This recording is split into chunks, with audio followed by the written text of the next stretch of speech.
আচ্ছা আপু, আপনার হাজবেন্ড অজ্ঞান হয়ে গেছে লোকা কিসের জন্য? আপনি কিছু বলছিলেন তাকে? হ্যাঁ বলছিলাম কি বলছিলেন? বলছিলাম আমি বলছিলাম ওই যে 17 ফোন, ঠিক আছে, ও দেখ কামার আপেল খাই হালাইছে, ওই ফোনটা কিনে ও দিতে। আপেল ফোন, আইফোন 17 হ্যাঁ হ্যাঁ হ্যাঁ, এটা কিনে দিতে বলছিলেন? হ্যাঁ বলছিলাম। তা সমস্যা কি? তাহলে অজ্ঞান হলো কেন? এইটাই শুনে অজ্ঞান হয়ে গেছে। ভাইয়া সবই তো ঠিকই ছিল, হুম। আমি বলছিলাম যে ফোনটা আমাকে কিনে দাও, দাম জিজ্ঞেসে, আমি দাম বলছি 2,60,000 টাকা, এটা শুনে অজ্ঞান হয়ে গেছে। ও এই বিষয়। আচ্ছা দর্শক, আপনারা দেখতে পারলেন তার বইয়ের কথা। এখন আমি তার হাজবেন্ডের কাছে যাব, তার হাজবেন্ডের মন্তব্যটা আমরা শুনবো।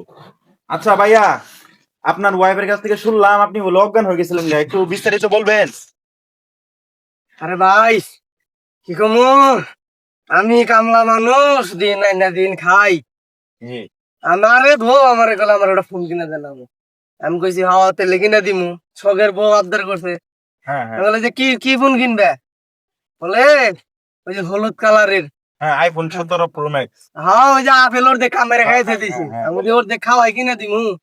পেতাল কি? আমি কইলাম দাম কত তাইলে? 2,60,000 মাত্র। কি করে? আবার রে কাজ করছে।